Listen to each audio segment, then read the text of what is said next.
like, yes, we don't have to get prepared for a quarterback. So I'm trying to find any and every way to create edges for us, and whether that's me running around, or is that me, carrying out my fake, or is that me blocking? It doesn't matter. I'm just trying to win football games. That's Cam Newton saying he's not going to change his style of play because his run game gives him an edge. Darren Woodson in the house. How we doing? I'm doing good. As a matter of fact, listen, that green drink that you had, that's pretty good. Thank you, man. I told you. I told you. I took a little sip in the back there. Man. I just want to let you know that, man. So sharing his caring. Just trying to be honest. He's lying. He's lying because he know I'll be ready to fight. I'll be ready to fight. You can't drink. No. He knows. Come on now. That's a violation. That's a violation. He would. He's a Dallas Cowboy. He would try to do something like that to me. I'm just playing. Man. Darren, what do you think of what Cam said? Do you agree with him that he shouldn't stop running? At the moment, yes, I agree with what he's saying right now. I think that when he said forever, I mean, listen, Father Time has never lost. And at some point, he's going to have to change the way he plays this game, especially when he gets in his 30s. And I'm looking at Cam's from the day he came into where he was last year and today. Last year, he threw 35 touchdown passes from the pocket. So he's throwing the ball, and he's changed his game in certain aspects. But forever, that's not going to happen. At some point with age and after through attrition, through all the times of being hit, at some point his body's not going to be able to take the punishment that he's taking right now, and he's going to have to become more of a pocket passer and sit in there and not take those shots. Now listen, do I want to win games? So I'm the Carolina Panthers. Do I want to win games week in and week out? Absolutely. Is the strength of this offense built around Cam Newton and him running the ball in between the tackles with the read option? Absolutely. So I want to continue to win games through this right now as he can keep this physical pounding up. But in the end, yes, he's going to have to change the way he plays this game. The answer is Cam is absolutely right. Cam is correct about this. To me, there's no argument here. He is correct. Yeah. Now, that said, this is the age-old thing with running quarterbacks. If the first down is right there, why wouldn't you take it? Right. But if the first down is going to be right there for you a lot with your legs, then you're not going to develop in the pocket like you need to long-term. That's an issue of your short-term incentives kind of having a negative influence on your long-term incentives. Mm-hmm. So I understand that. But in Cam's case, he's saying, look, I shouldn't do stupid stuff like not protect myself running in on a two-point conversion. He's right about that. But this applies to Aaron Rodgers and Andrew Luck and Russell Wilson and maybe especially Cam Newton, who probably has more talent than anybody. To be hoodwinked into not using part of your talent is absurd. It's ludicrous. Why would – now, show good judgment as when you apply it, yes. But if you're a carpenter, your main tool is a saw. You need your saw a lot. But sometimes you might need your chisel. And if people are telling you, no, don't use the chisel. Clean out the edge with your saw because you're going to always need your saw. Don't be over-reliant on your chisel so that when you go into your toolbox and you have every tool you need, you use the wrong one. That's ridiculous. All he's saying is, my chisel game is ridiculous. And sometimes I need it, and when I do, I'm going to use it. That's uncontroversial. I agree. You're wrong, and so are you. But what's the surprise? Here's the deal. Cam Newton, we're not talking about Cam Newton as it just pertains to, oh, I have this ability, let me utilize it. You have to have a macro perspective when you're Cam Newton. It can't be just about winning in the moment. At that particular moment, yes, in terms of, okay, this particular play, the game is on the line. Sure, you do what's necessary. But you don't walk into a game with 60 minutes to play saying, I'm going to disregard my body. I'm just going to go out there and play, and I'm going to do what I know how to do because you're Cam. Now, if you're just a running back, you're Jonathan Stewart, who's very talented. When you're healthy, you're just a running back, fine. You're somebody in the secondary, all right, that's fine. But when you are the franchise quarterback and they gave you that $60 million and you know what you mean to this team, you have to think along those macro lines. Why? Because if you go down, everything falls. The dominoes just all collapse. And what I'm saying about Cam Newton is this. He's thrown 8 touchdowns. He's thrown 6 interceptions. He's been sacked 15 times. He's got a QBR of 56. We know all of these numbers. From an offensive perspective, they're the 5th-ranked offense, 4th in yards allowed, like 7th or 8th in yards rushing and passing. He's had to do so much. The problem is with this defense, David Gettleman, the GM, should be ashamed of himself for losing out on Josh Norman when you know all you had were rookies to replace him. That's insane. It's criminal to do that. But let's think about how violent the sport of football is, and let's think about the runs that we're talking about. We're not talking about Cam Newton stepping one back and then running in between the tackles, trying to get a yard here or there. We're talking about him scrambling wide. We're talking about dude seeing Cam 6'5", 250 and going like this. Shots. Damn, Yeah. I need to hit him low because I can't hit him high because he's so big and he's so strong. This is not going to work for us. So now we're saying we're not talking about this dude standing in a pocket and getting his chest caved in or something like that. We understand that. That comes with the territory.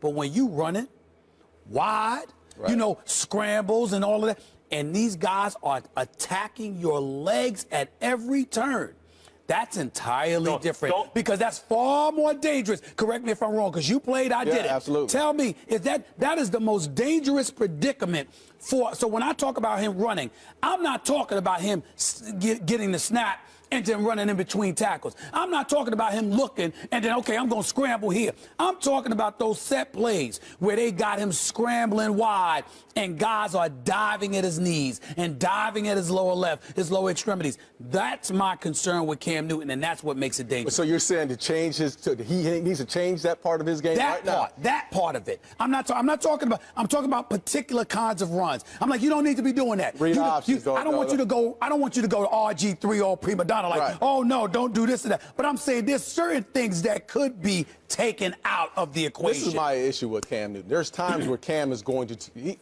as competitive as he is, he understands that he has that game that he can throw the ball, he can run out of the pocket, and he can punish you in the running game. Okay. The mindset of trying to punish defenders has to change.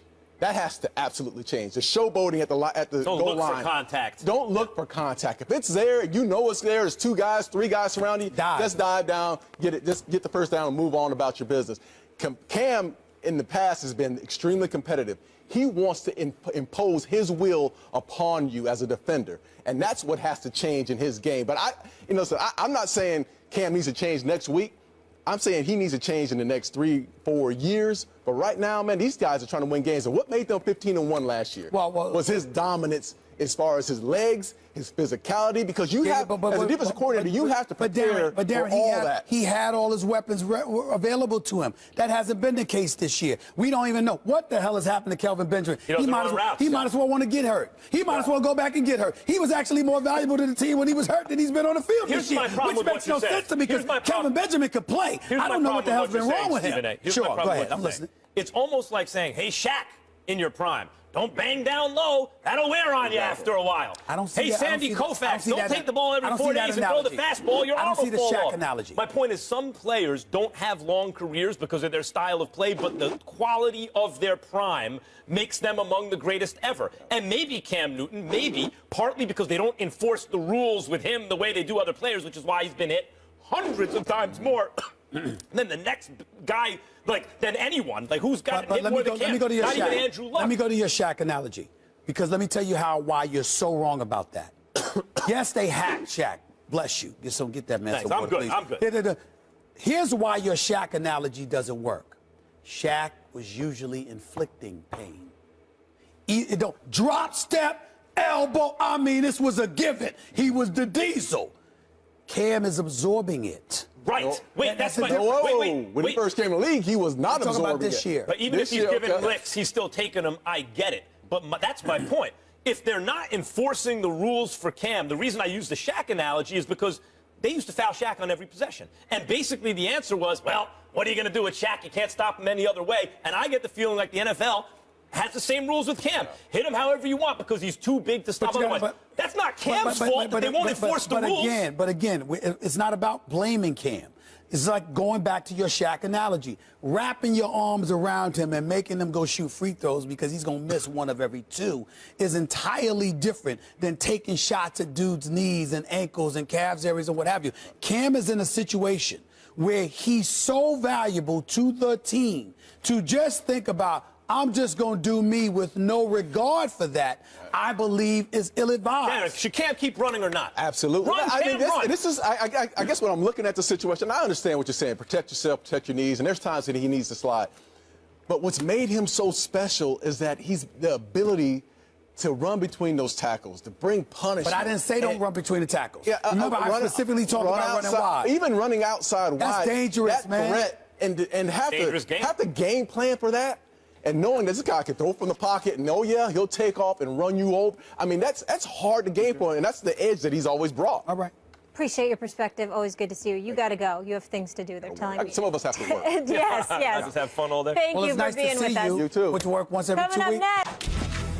First Take is presented by Bass Pro Shops. Your adventure starts here. And in part by Taco Bell's Rolled Chicken Tacos.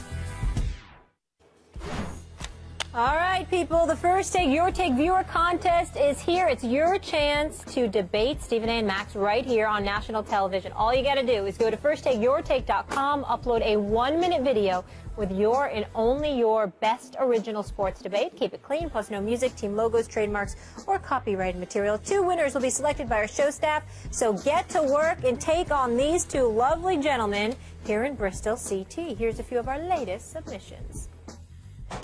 Dallas, not only is Dallas going to win the NFC East, they're going right through the Super Bowl. Minnesota doesn't scare us. Green Bay doesn't scare us. Atlanta definitely doesn't scare us. So there's a saying that goes, in order to be the best, you have to beat the best. Which is exactly what you two, the Minnesota Vikings, and the Seattle Seahawks will have to do. Say it with me. Number 1 in rushing in total QBR. And number 3 in total offense. Tony Romo is the better quarterback when healthy. Last time Tony Romo was healthy, with this offensive line, with a rushing attack, just like the one they have now, he went 12-4, and he should have gone to the NFC Championship game because that was a catch. Is it just me, or do the women bring it the most?